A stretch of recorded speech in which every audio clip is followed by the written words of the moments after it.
Boa noite, ouvinte do Gato da Madrugada. Espero que esteja bem, e caso não esteja, que essa leitura possa te ajudar de alguma forma.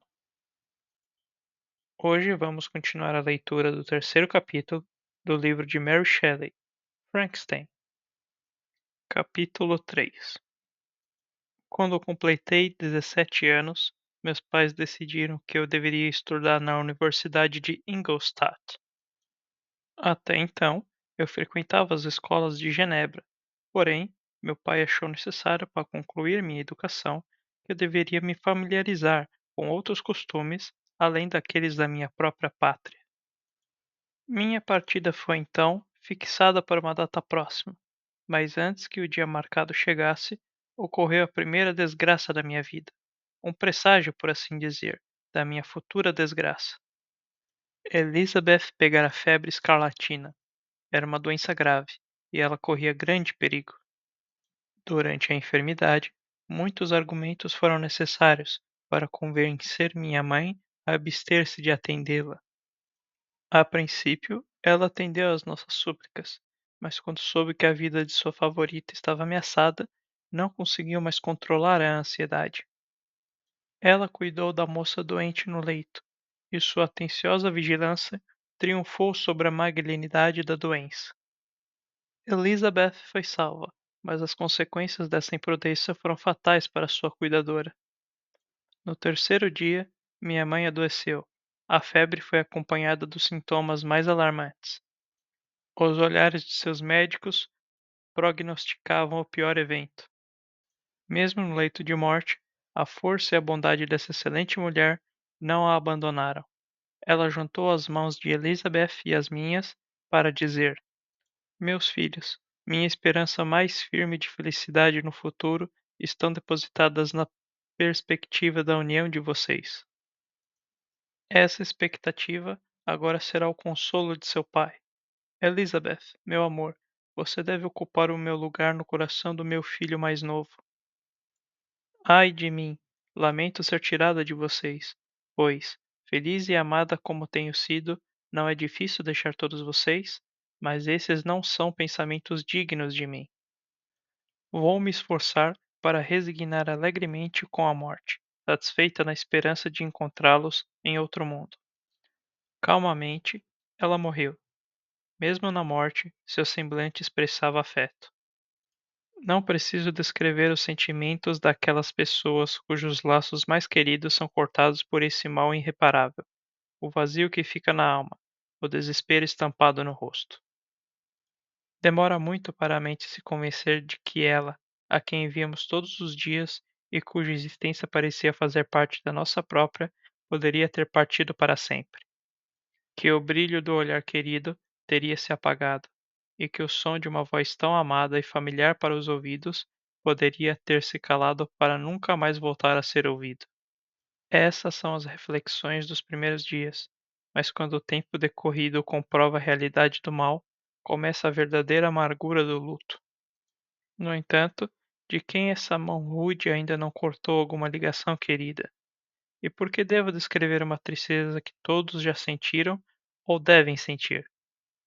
Enfim, chega o tempo em que a dor é mais uma indulgência do que uma necessidade, em que o sorriso que surge nos lábios, embora possa ser considerado sacrilégio, não é banido.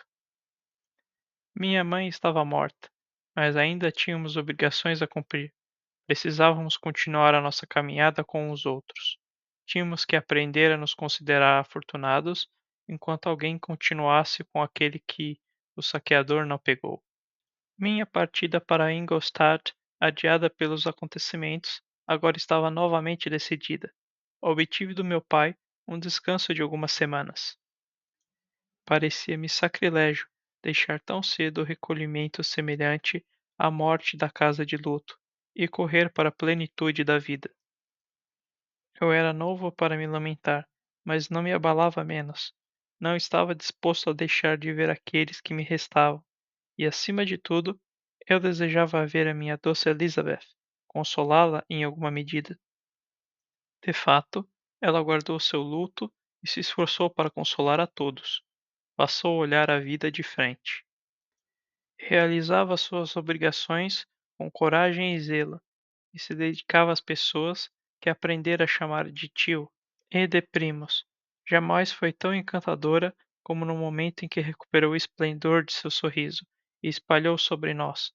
Esqueceu até mesmo de seu próprio pesar, na tarefa de se esforçar para que esquecêssemos. Enfim, o dia da minha partida chegou. Clevel passou a última noite conosco.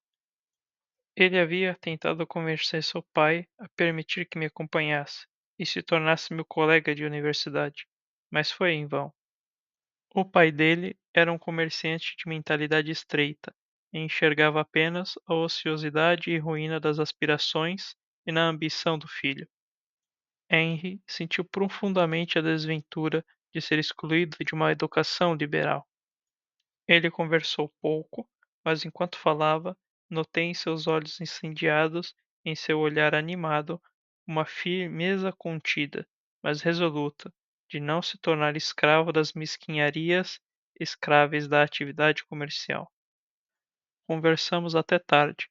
Não conseguimos nos afastar um do outro, nem nos persuadimos a dizer a palavra adeus. Foi dita, por fim, e nós nos retiramos com a desculpa de buscar repouso, cada um achando que enganava o outro. Mas quando, na madrugada seguinte, eu desci para pegar a diligência que me levaria embora, estavam todos lá. Meu pai para me abençoar novamente, Clevel para apertar minha mão, mais uma vez, e minha Elizabeth para renovar seus apelos de que escrevesse sempre e para me conceder as últimas atenções, femininas a seu amigo e parceiro. Atirei-me no assento que me levaria embora e me entreguei às mais melancólicas reflexões. Eu, que vivia cercado por companhias amáveis, continuamente empenhado em desfrutar do prazer de estar junto, agora ficava sozinho.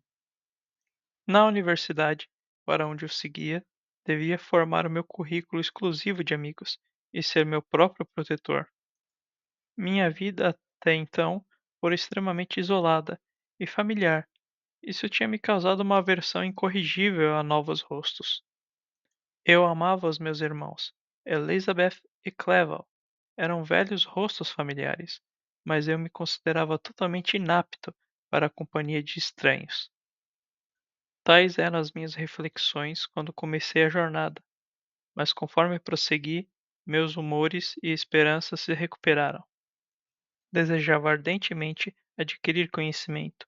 Muitas vezes em casa achava um castigo ter que passar a juventude confinado em um só lugar. Almejava entrar no mundo e ocupar o meu espaço entre os outros seres humanos. Agora, meus desejos se cumpriam e o arrependimento seria, de fato, uma loucura. Tive tempo de folga suficiente para esses e muitos outros pensamentos durante a viagem para Ingolstadt, que foi longa e cansativa. Por fim, o alto e branco campanário da cidade estava diante dos meus olhos. Desembarquei e fui levado ao meu apartamento solitário, para passar a noite como quisesse. Na manhã seguinte, entreguei minhas cartas de apresentação e visitei alguns dos principais professores. O acaso, ou melhor, a influência maligna do anjo da destruição que me impunha seu poder onipotente sobre mim, desde o momento em que deixei para trás, com passos relutantes, a porta de meu pai, me levou primeiro ao Sr. Cramp, professor de filosofia natural. Era um homem grosseiro, mas profundamente mergulhado nos segredos da sua ciência. Ele me fez várias perguntas sobre os meus progressos nos diferentes ramos da ciência pertencentes à filosofia natural. Respondi sem me abalar, e, em parte como provocação, mencionei os nomes de meus alquimistas como os principais autores que havia estudado. O professor se admirou. Você realmente perdeu tempo estudando essas bobagens? Disse ele. Respondi afirmativamente. Cada minuto, continuou o Sr. Cramp, exaltado. Cada instante gastos nesses livros foi totalmente desperdiçado. Você sobrecarregou a sua memória com sistemas duvidosos e nomes inúteis. Santo Deus, em que terras desérticas você vivia? Porque ninguém teve a gentileza de informá-lo de que essas fantasias em que você absorve sofregamente têm 1000 anos e são tão antigas quanto obsoletas. Eu não esperava, na atual época científica e iluminada, encontrar um discípulo de Albertus Magnus e Paracelso. Meu caro, o senhor precisa recomeçar os seus estudos do zero. Assim dizendo, ele se afastou para anotar uma lista de vários livros que tratavam de filosofia natural, que ele queria que eu adquirisse, e então me dispensou, depois de mencionar que no começo da semana seguinte pretendia iniciar uma série de palestras sobre as relações gerais da filosofia natural, e que o Sr. Waldman, professor associado, faria palestras sobre química nos dias alternativos que lhe faltasse. Voltei para casa, não desapontado, porque havia muito que eu considerava inúteis esses autores, que o professor reprovava, mas não voltei nem um pouco mais inclinado a recorrer a esses estudos de modo algum. O Sr. Cramp era um homem pequeno e atarracado, de voz rouca e rosto repulsivo. O professor, portanto, não me dispunha em favor de suas recomendações. Numa atitude bastante filosófica e conectada, certamente, levei em consideração as conclusões a que havia chegado a respeito delas em meus primeiros anos. Quando criança, eu ficava satisfeito com os resultados prometidos pelos professores modernos das ciências naturais. Com uma confusão de ideias, só explicada pela minha extrema juventude e pela falta de orientação sobre tais assuntos, retrocedi os passos do conhecimento, ao longo do caminho do tempo, e troquei as descobertas dos pesquisadores recentes pelos sonhos esquecidos dos alquimistas. Além disso, eu desprezava os usos de filosofia natural moderna. Tudo era muito diferente quando os mestres da ciência buscavam o poder e a imortalidade. Tais visões, embora fúteis, eram grandiosas. Agora, porém, o cenário havia mudado. A ambição dos pesquisadores parecia limitar-se à aniquilação das visões sobre as quais meu interesse pela ciência especialmente se fundava. Eu era obrigado a trocar quimeras de grandeza infinita por realidades de pouco valor. Essas foram as minhas reflexões nos primeiros 2 ou 3 dias de permanência em Ingolstadt, período em que passei principalmente buscando conhecer os locais e os moradores mais importantes da minha nova terra. Mas assim que a semana seguinte começou, pensei nas informações que o Sr. Cramp me dera a respeito das palestras. E embora eu não pudesse admitir que eu viria aquele pequeno presunçoso despejar frases de um púlpito, lembrei do que ele havia falado do Sr. Waldman, que eu sequer tinha visto, porque até então ele estivera fora da cidade. Em parte por curiosidade e em parte pela ociosidade, fui para a sala de conferências, na qual o Sr. Waldman entrou pouco depois. Esse professor era muito diferente do seu colega.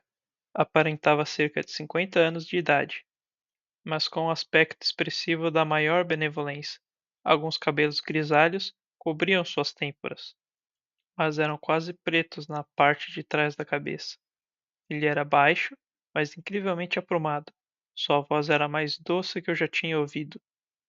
Começou a palestra, recapitulando a história da química e as várias melhorias feitas por diferentes estudiosos, pronunciando com fervor os nomes dos descobridores mais ilustres. Em seguida, ele expôs um panorama superficial do estado atual da ciência e explicou vários termos elementares. Depois de fazer algumas experiências preparatórias, concluiu com um panegírico sobre a química moderna, cujos termos jamais esquecerei. Os mestres antigos dessa ciência prometeram coisas impossíveis, disse ele, e nada realizaram.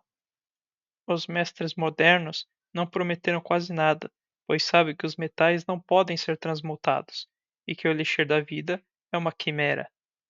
Mas esses filósofos, cujas mãos parecem feitas apenas para revirar sujeira e os olhos para debruçar sobre o microscópio ou sobre o crisol, realmente fizeram milagres. Eles penetraram nos recônditos da natureza e mostraram como ela trabalha em seus escaninhos. Eles subiram aos céus, descobriram como o sangue circula, natureza do ar que respiramos, adquiriram poderes novos e quase ilimitados. Podem comandar os trovões do céu e imitar terremotos, e até mesmo zombar do mundo invisível com as próprias sombras. Essas foram as palavras do professor. Aliás, palavras do destino, devo dizer, pronunciadas para me destruir. Enquanto ele continuava, senti como se a minha alma estivesse lutando contra um inimigo palpável. Uma a uma, foram tocadas várias teclas que formavam o mecanismo do meu ser, soando acorde após acorde. Logo minha mente se encheu de pensamentos, concepções, propósitos. Muita coisa já foi feita, exclamava a alma de Frankenstein. Eu, porém, vou conseguir mais, muito mais, pisando nos passos já demarcados. Vou abrir novos caminhos, explorar poderes desconhecidos e revelar para o mundo os mais profundos mistérios da criação. Naquela noite, não fechei os olhos. Meu ser interior encontrava-se em estado de turbulência, em insurreição. Senti que dali surgiria alguma ordem, mas eu não tinha poderes para produzi-la. Aos poucos, durante a madrugada, o sono chegou. Quando acordei, os pensamentos da noite anterior eram como um sonho. Só restava a decisão de retomar meus antigos estudos e de me dedicar a uma ciência para a qual eu acreditava possuir um talento natural. No mesmo dia, fiz uma visita ao Sr. Waldman. Suas maneiras, no âmbito privado, eram ainda mais sutis e agradáveis do que em público. Aquele ar de dignidade conveniente que ele exibia na palestra foi substituído por um comportamento mais afável e bondoso em sua própria casa. Apresentei a ele quase o mesmo relato das minhas atividades anteriores, que coloquei para o Sr. Cramp. Ele ouviu atento a pequena narrativa dos meus estudos e sorriu com os nomes de Cornelius Agrippa e Paracelso, mas sem o desprezo exibido pelo Sr. Cramp. Então ele disse: É a esses homens de zelo infatigável que os filósofos modernos devem a maior parte dos fundamentos de seus conhecimentos. Eles deixaram para nós a tarefa mais fácil de atribuir os novos nomes e organizar em classificações conexas os fatos que, em grande medida, foram instrumentos que lançaram luz sobre as trevas. A labuta dos homens de gênio, por mais equivocados que estivessem, quase nunca deixava de cumprir a finalidade de oferecer, em retorno, sólida vantagem para a humanidade. Ouvi essa declaração ser feita sem nenhum exagero ou presunção. Em resposta, afirmei que a palestra dele tinha removido os meus preconceitos contra os químicos modernos. Eu me expressei em termos comedidos, com modéstia e deferência devidas por um jovem a seu instrutor. Sem deixar escapar, minha inexperiência de vida me envergonhava. Qualquer entusiasmo que estimulasse meu pretendido trabalho. Solicitei conselhos sobre os livros que deveria procurar. Fico feliz, disse o Sr. Waldman, de ter conseguido um discípulo. Se sua aplicação for igual à sua capacidade, não tenho dúvidas do seu sucesso. A química é o ramo da filosofia natural em que as maiores melhorias foram e podem ser feitas. Foi por conta disso que fiz meu estudo peculiar, mas ao mesmo tempo não negligenciei os outros ramos da ciência. Um homem seria apenas um químico muito triste se atendesse exclusivamente a esse departamento do conhecimento humano. Se o desejo é se tornar realmente um homem de ciência, e não apenas um mero reles experimentalista, eu aconselho a aplicar-se a todos os ramos da filosofia natural, inclusive a matemática. Então, ele me levou ao laboratório e me explicou os usos de várias máquinas, instruindo-me sobre as quais eu deveria possuir, prometendo-me deixar usar os equipamentos dele quando tivesse progredido suficientemente na ciência para não desarranjar nenhum mecanismo. Ele também me ofereceu a lista de livros que solicitei. Eu me despedi e fui embora. Assim terminou aquele dia memorável que decidiu o meu destino futuro. Obrigado por ouvir até o final. Curta e compartilhe para apoiar essa iniciativa.